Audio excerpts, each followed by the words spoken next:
Assalamualaikum warahmatullahi wabarakatuh. Semangat pagi anak-anak. Hari ini kita akan belajar ilmu pengetahuan alam. Tema 4, sehat itu penting. Subtema 2, gangguan kesehatan pada organ peredaran darah. Bersama saya, Ustadzah Dian Rahmi Kusumastuti.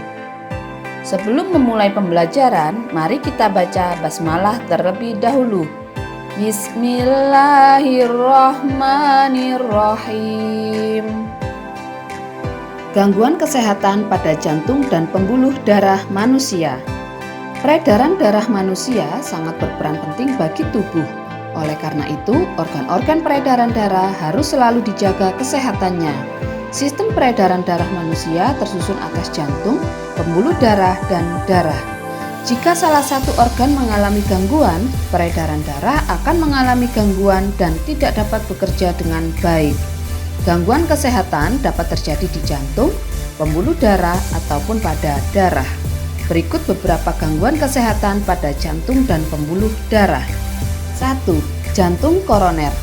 Jantung koroner ditandai dengan adanya penyumbatan pada pembuluh darah oleh berbagai macam zat, misalnya lemak dan zat kapur. Penyumbatan ini menyebabkan aliran darah ke jantung menjadi terhambat sehingga jantung tidak dapat bekerja dengan baik. Gejala yang ditimbulkan oleh penyakit ini antara lain sesak nafas, nyeri pada bagian tertentu, dan cepat lelah. 2. Hipertensi dan hipotensi. Hipertensi merupakan kondisi ketika tekanan darah di dalam pembuluh arteri meningkat. Hipertensi merupakan istilah untuk tekanan darah tinggi, yaitu lebih dari 120/80 mm air raksa. Tekanan darah normal sama dengan atau lebih dari 120/80 mm air raksa. Angka 120 menunjukkan tekanan darah saat jantung berkontraksi. Angka 80 menunjukkan tekanan darah saat jantung berelaksasi. Faktor yang dapat menyebabkan hipertensi antara lain usia lanjut, gaya hidup tak sehat, jarang berolahraga, dan stres. Sementara hipotensi atau tekanan darah rendah merupakan kondisi ketika tekanan darah di dalam pembuluh arteri menurun, yaitu lebih rendah dari 90/60 mm air raksa. Faktor yang dapat menyebabkan hipotensi antara lain faktor usia, kondisi cuaca, dan efek samping obat-obatan. 3. Varises. Varises ditandai dengan munculnya benjolan pada kulit berwarna keunguan. Hal itu disebabkan oleh adanya gangguan atau hambatan pada pembuluh darah vena dalam mengalirkan darah. Selain adanya benjolan, varises ditandai dengan gejala pegal-pegal, rasa panas dan perih, serta lelah di bagian tungkai. Penyebab varises antara lain faktor keturunan dan terlalu lama berdiri atau duduk bersila terus-menerus. Gangguan kesehatan pada darah manusia. Gangguan kesehatan pada darah dapat disebabkan oleh faktor keturunan dan non-keturunan. Berikut contoh gangguan kesehatan pada darah manusia non-keturunan. 1. Anemia. Anemia merupakan penyakit yang disebabkan oleh kurangnya sel darah merah dalam tubuh. Penyebab anemia antara lain pendarahan yang hebat, kekurangan zat besi, dan gangguan pembuatan sel darah merah pada tulang. Gejala yang ditimbulkan oleh anemia antara lain cepat lelah, lemas, sakit kepala, dan wajah terlihat pucat. Anemia dapat dicegah dengan mengonsumsi makanan yang kaya akan zat besi, misalnya bayam, telur, kacang-kacangan, ikan, dan daging sapi. 2. Leukemia. Leukemia merupakan kondisi ketika jumlah sel darah putih lebih banyak dibandingkan sel darah merah. Hal ini disebabkan oleh produksi berlebihan sel darah putih pada sumsum tulang. Akibatnya, sel darah putih akan memakan sel darah merah sehingga tubuh menjadi kekurangan sel darah merah. 3. Demam berdarah. Demam berdarah merupakan infeksi virus dengue yang menyerang komponen darah, yaitu trombosit atau keping darah. Jumlah trombosit dan sel darah putih menurun akibat infeksi tersebut. Penderita demam berdarah dapat mengalami perdarahan. Penderita demam berdarah harus segera dibawa ke dokter untuk mendapatkan pengobatan.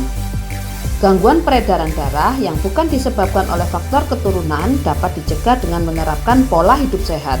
Pola hidup sehat tersebut antara lain makan makanan yang bergizi, olahraga teratur, serta cukup tidur dan istirahat. Berikut contoh gangguan kesehatan pada darah karena faktor keturunan. 1. Hemofilia. Hemofilia adalah penyakit keturunan yang menyebabkan tubuh kekurangan protein yang dibutuhkan dalam proses pembekuan darah. Penderita hemofilia akan mengalami perdarahan lebih lama dibandingkan dengan orang normal saat terjadi luka. Hemofilia dapat ditangani dengan pemberian obat, baik untuk mencegah timbulnya perdarahan maupun mengobati saat terjadi perdarahan. 2. Talasemia. Talasemia adalah kelainan pada darah yang tidak dapat memproduksi cukup hemoglobin. Hemoglobin adalah protein pembentuk sel darah merah yang berguna untuk mengikat oksigen dan membawanya ke seluruh tubuh. Pada penderita talasemia, sel darah merah tidak dapat berfungsi dengan baik dan mudah rusak sehingga oksigen yang dialirkan ke seluruh tubuh tidak cukup. Gejala penyakit ini antara lain mudah merasa lelah, lemah, hingga sesak nafas. Penderita talasemia juga dapat mengalami anemia. Faktor-faktor yang memengaruhi kesehatan sistem peredaran darah. Gangguan kesehatan pada sistem peredaran darah dapat mengganggu dan menghambat segala aktivitas.